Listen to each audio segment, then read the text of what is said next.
Oui, lorsque le 3 décembre, Yahya Khan, aveugle une fois de plus, a déclenché son raid soudain d'aviation, ça a été la libération pour l'Inde. C'était la guerre ouverte, officielle. Alors, il était possible d'en finir. Mais là, on a alors vu se continuer la comédie sinistre. Heureusement, aux Nations Unies, la France et l'Angleterre ont repris un peu de personnalité diplomatique, n'ont pas accepté de voter, s'abstenant. C'était déjà un progrès. Mais combien sera lourde la conséquence sur notre monde occidental qui a perdu l'honneur aux yeux d'une si grande partie de l'Asie. Il y a des explications à ces comportements des grandes puissances. Il y a, je ne peux pas ce soir prolonger, mais vous donner peut-être quelques informations que vous n'avez pas. Tout le monde est étonné de deux faits. D'une part, que la Chine soit en si grande sympathie avec un régime qu'on peut appeler fasciste du Pakistan occidental. L'explication, elle est assez simple. Il faut regarder la géographie. Quel que soit le régime politique, il y a ce qu'on appelle les impératifs de la géopolitique. La Russie, qu'elle soit sous le tsar ou sous Staline ou sous Brejnev, la Russie a besoin d'aller à la Méditerranée. Elle y est bien maintenant. La Chine, qu'il y ait l'empereur ou qu'il y ait Mao Tse-tung, a un besoin impérieux d'aller vers la mer d'Oman et le golfe Persique. La route, c'est le territoire qui s'appelle le Pakistan occidental. Les cols de l'Himalaya sont ouverts à 2000 d'altitude pendant plus de la moitié de l'année. Ils sont maintenant coupés complètement par la neige. C'est sa route. Alors, qu'importe l'idéologie, et son soutien était au gouvernement de Yahya Khan. Pour ce qui est des États-Unis, quel étonnement de les voir ainsi tenir cette position aveugle, politiquement stupide, jusqu'à la dernière minute maintenant, contre l'opinion publique américaine. Il y a des mois que le Congrès à Washington a voté l'arrêt de toute aide économique au Pakistan. Le président n'a pas voulu l'appliquer jusqu'à il y a quelques jours. Pourquoi? Il y a un secret. C'est que le fameux et si douloureux voyage que doit préparer M. Nixon à Pékin, douloureux, car on nous aurait dit, il y a 10 ans, il y a 5 ans, que l'on verrait le président des États-Unis sollicité d'être reçu à Pékin, tout le monde aurait haussé les épaules. On lui sauvera la face, mais on lui ménage des cruautés raffinées, sans aucun doute. Il ne va pas en vaincu, mais il va en celui qui a renoncé à être le vainqueur. Or, c'est M. Yahya Khan qui a fait le voyage de Nixon à Pékin. Lorsque M. Kissinger, le conseiller de Nixon, a été dit malade dans son hôtel pendant 3 jours à Islamabad, il était dans l'avion personnel de Yahya Khan qui le conduisait chez Mao. Et il n'est pas possible, au moment où se prépare le dossier, de rencontres si graves de conséquences, où sont déjà si nombreux les problèmes, il n'est pas facile d'ajouter un problème de plus et de se trouver en conflit avec la puissance de la Chine d'aujourd'hui et de demain lorsqu'on vient dans de telles situations. Alors, s'explique, mais ne se rend pas raisonnable pour autant ce comportement diplomatique. La Russie, elle a joué sa carte. Oh, ce n'était pas sans être assez insupportable à la conférence de Delhi le 18 septembre d'entendre les délégués soviétiques parler avec indignation de la violation de l'expression du suffrage populaire qui s'était passé au Pakistan oriental, comme on était tous pensant et Prague, et Budapest, et Varsovie, et Berlin. Mais on n'y regarde pas de si près lorsque il y a de grandes parties diplomatiques qui se jouent à ce niveau-là. Alors la Russie a joué sa carte. La carte du soutien à l'Inde, parce qu'il faut qu'il y ait une Inde forte et une Russie forte pour entourer la Chine. L'Inde s'est trouvée toute seule avec un seul ami, la Russie. On ne peut s'empêcher de penser à l'absurde déroulement des événements qui s'est produit en Méditerranée par les choix faits par la diplomatie américaine à l'égard de l'Égypte, au moment du barrage d'Assouan, au moment du renversement de tout l'équilibre dans cette partie du monde. C'est quelque chose de semblable qui est en train de s'accomplir. Est-ce que nous, l'Europe, la France, l'Angleterre, nous serons si longtemps timides, paralysés, suiveurs, puissions-nous enfin retrouver notre lucidité et l'honnêteté. En politique, il n'y en a jamais de très grandes, mais tout de même, il y a des limites aux complicités, aux passivités devant le crime. Que va-t-il se passer? La grande inconnue, c'est de savoir, on peut dire, immensément improbable que la Chine entre en guerre. La folie est toujours possible dans l'humanité. Ce qui arrivera, c'est vraisemblablement que d'ici quelques jours, le Pakistan oriental sera une nouvelle nation indépendante. Il y aura des problèmes gigantesques. Un de ces problèmes, je vous l'ai évoqué, c'est le danger de la vengeance. Vengeance aussi sur ce qui reste de l'armée du Pakistan occidental. Personne ne l'a dit dans la presse, mais je peux le dire, j'étais là-bas. Pendant les journées qui ont précédé, toute la semaine qui a précédé le 3 décembre, l'attaque aérienne, il y a eu le blackout total sur le Pakistan oriental. Tout était secret. Et en réalité, pendant ces journées, le Pakistan occidental a rapatrié par avion toutes ses troupes d'élite et a abandonné le restant de ses combattants. C'est l'explication de ce qu'il y ait si peu de combats. Ça ne va pas très vite parce qu'il y a 1000 bras de fleuves, marécages à traverser et les engins mécaniques ne sont pas assez nombreux, amphibies.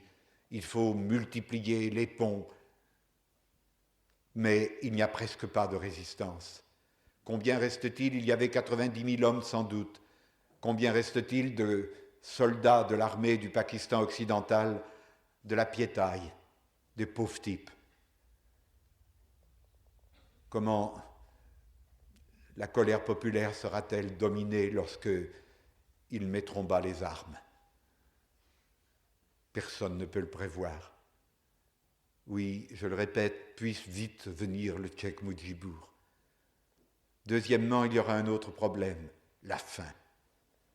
Voilà un peuple qui a eu le raz-de-marée de l'an dernier, qui a été trahi par le Pakistan occidental à cette époque, qui l'a abandonné, c'est l'explication de l'unanimité électorale contre. Parce que le raz-de-marée, c'était octobre-novembre. Les élections, c'était décembre. Et c'est la colère populaire devant l'abandon. J'ai entendu des gens du Pakistan occidental raisonner en disant « Nous n'étions que 55 millions en Occident, ils étaient 75 millions au Pakistan oriental, le raz-de-marée en a fait disparaître 1 ou 2 millions, nous en avons tué 800 000 à 1 million, une dizaine de millions ont passé dans l'Inde, mais qu'on nous laisse le temps d'en faire passer encore 10 millions, alors ils ne seront plus que 50 millions et nous 55, alors le pays sera viable, on pourra le gouverner. » Or, depuis le raz-de-marée, ça a été la guerre civile. Alors, il n'y a pas eu de semailles. Une immense part des terres, des rizières, n'ont pas été semées, le riz n'a pas été repiqué. C'est l'époque où la moisson se fait dans cette région, dans le Bengale indien. Il n'y a pas de moisson au Bengale oriental, au Bangladesh. Les réfugiés vont rentrer. Ils vont se retrouver là-bas, 70 millions d'habitants, et il n'y aura pas à manger. Oh, alors il faudra que du monde entier vienne comme en réparation de quoi manger. Cela viendra sûrement. Après, il y aura la politique. La Chine a joué le plus parfait double jeu. En même temps qu'elle a armé le Pakistan occidental jusqu'à la dernière minute où les cols de l'Himalaya ont été fermés par la neige. En même temps qu'elle a armé le Pakistan occidental, elle noyautait les maquis au Pakistan oriental. Et il est certain que le Cheikh Mujibur sera très vite débordé sur sa gauche. Il est certain qu'il y aura une tentative qui se dessinera assez vite, de provoquer le détachement du Bengale indien dans une sorte d'attraction pour un grand Bengale.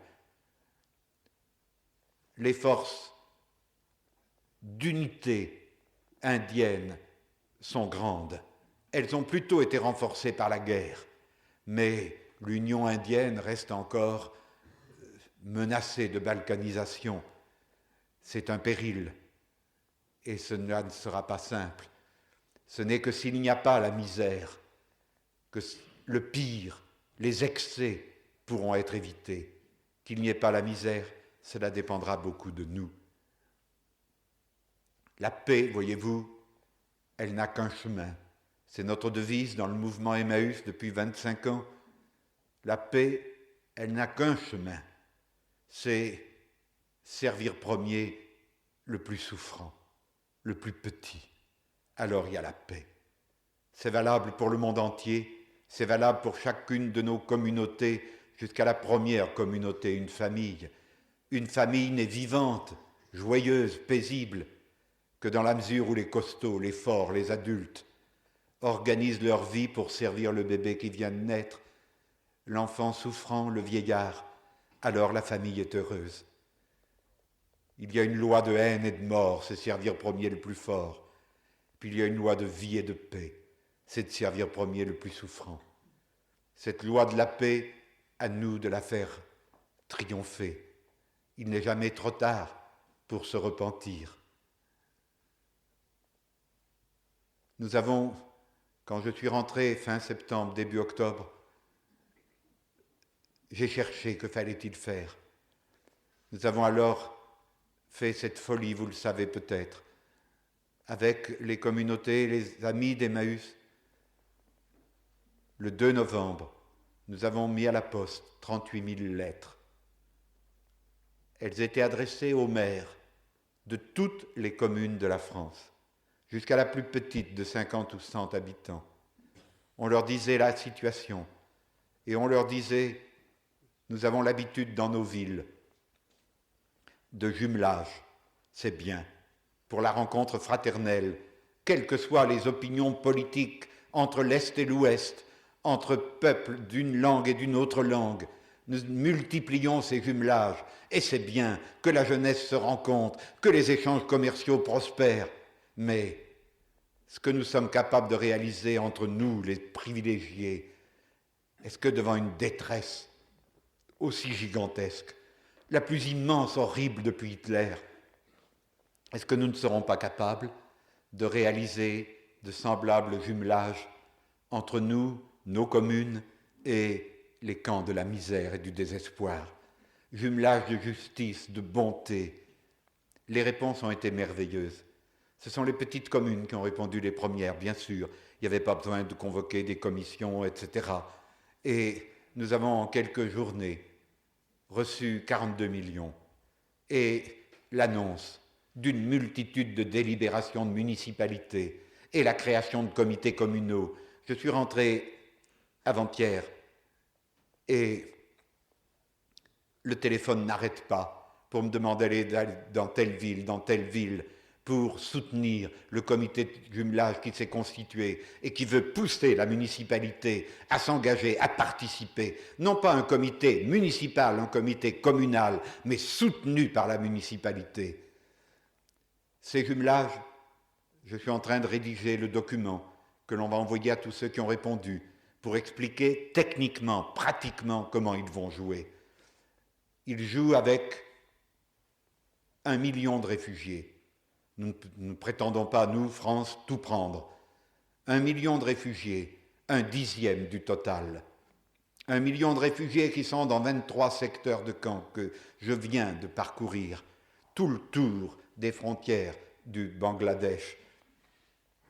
1 million de réfugiés qui sont dans des secteurs encadrés par les militants indiens du Sarva Seva Sangh, c'est-à-dire de l'association pour le service social créée par Gandhi lui-même de son vivant et qui continue avec ses militants de la non-violence. C'est avec eux que nous travaillons et avec la grande organisation mondiale non confessionnelle, non politique qui s'appelle Oxfam. À travers eux, ces militants, amis, nous organisons entre les 23 régions et nos 21 régions de camps et nos 21 régions économiques de la France, nous organisons le jumelage. D'ici peu, lorsque ces camps vont se disperser, il faudra que les jumelages continuent pendant des mois jusqu'à ce que ces paysans aient recréé leur village, remis en état leurs rizières, pu faire leur semaille et pu, par leur travail, tirer de nouveau leur vie. Il faudra leur donner ce soutien fraternel jusqu'à ce qu'ils aient recréé la vie chez eux. Et pourquoi pas que ces jumelages durent après et qu'ils nous apprennent. Le jumelage, ça veut dire qu'on n'est pas seulement celui qui donne, mais celui qui reçoit. Nous avons beaucoup à apprendre d'eux. C'est un enrichissement si ces jumelages peuvent se développer, se continuer à travers les écoles. Nous les répartirons alors, nous les subdiviserons, non plus par grandes régions économiques de France, comme à l'époque des camps, mais on les resubdivisera entre communes et villages directement. Ce soir, je vous explique tout cela en vous disant, c'est Noël qui approche. C'est horrible quand on arrive de là-bas de remonter les Champs-Élysées et de voir la fortune qui se jette à la rue, pendant que, à quelques heures d'avion, on pleure, on n'a rien. Les femmes ont honte parce qu'elles n'ont sur la peau que la cotonnade, l'unique sari avec lequel il y a des mois elles se sont enfuies. Alors elles ont honte, c'est en guenilles. Elles n'osent pas se montrer quand il fait jour. Elles restent cachées dans leur hutte. Je viens, distribuant les millions que nous avons déjà reçus, d'acheter des dizaines de milliers de saris et de couvertures dans les coopératives de l'artisanat de l'Inde. Il y avait des stocks et des coopératives en chômage parce qu'il n'y avait pas d'argent pour donner ces saris aux gens d'à côté qui vivaient dans la honte et dans le froid. Il fait froid à Calcutta la nuit en ce moment, 12, 13 degrés quand il y a 30 à midi, mais quand vient le soir dans l'humidité, on grelotte quand on est habitué à la chaleur. Il leur faut des couvertures. On a acheté par dizaines de mille des couvertures. Caritas et les grandes organisations. Le peuple américain a donné énormément du Canada, de l'Angleterre. Mais c'est encore tellement insuffisant. C'est 10 millions de couvertures qu'il faudrait arriver à donner pour que tous, et j'ai rapporté les photos, je ne les ai pas encore, on est en train de les développer, les photos de ces petits-enfants, mais sans l'exagérer, leurs bras, leurs jambes, c'est comme le doigt. Il y a l'os et la peau. Il y a des bébés dont la peau est déchirée par l'os qui perce la peau. Ils sont nés, ils ont été portés par une maman qui est restée sans manger pendant des jours et des jours, marchant sur des 50, 80 kilomètres pour atteindre la frontière. Et puis le bébé est né comme ça, d'une maman qui était à bout. Et il meurt par dizaines de mille. Nous avons envoyé tout de suite 20 tonnes de lait et il en arrive, Dieu merci, sur le plan du ravitaillement, mais pour certains, il n'y a plus de ravitaillement possible. Ils sont à bout de force, on ne les sauvera pas. Le ravitaillement, pour l'immédiat, dans les camps, il est assuré. Mais il va falloir que vous vous décidiez auprès de chacun des arrondissements de Paris, des communes de la banlieue, de vos communes de province où vous allez en vacances, à remplir votre rôle de citoyen en réclamant que se constituent ces comités de jumelage. Faites-le avec votre âme comme elle est, qu'elle vous apprenne les dimensions des devoirs civiques qui désormais ne se limitent pas à la patrie. Ça n'enlève rien à l'amour de la patrie, mais qui désormais sont des devoirs qui, depuis la famille, la commune, la nation, sont devenus aussi des devoirs de civisme, de citoyenneté mondiale, du monde entier. Et aussi, conduisez-vous pendant ces jours, ces semaines qui précèdent Noël, conduisez-vous comme des vrais papa et maman. Papa et maman qui sauraient apprendre à vos enfants qu'il y a plus de joie à avoir moins quand surtout on ne manque de rien de nécessaire. Avoir moins, mais savoir que d'autres qui n'avaient rien pleurent moins. Que d'autres, papa et maman, comme ceux que j'ai vus, les uns rire car la vie reprend, et d'autres rester sombres, accablés, pour que d'autres papas et mamans, eux aussi, puissent de nouveau sourire, et pour que, lorsque nous, chrétiens, nous allons par le monde en disant notre Père,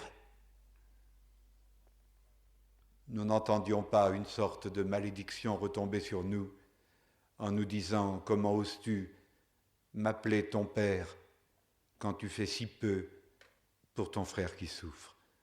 Que la Vierge Marie, la maman du monde entier, chaque fois que nous disons notre Père, cette prière de l'homme à Dieu, qu'elle nous fasse entendre la prière de Dieu à l'homme, qui à chaque notre Père devrait murmurer ou gronder dans notre âme cette prière de Dieu à l'homme, qui à chaque fois que l'homme dit notre Père, lui dit et les autres, et les autres, et les autres.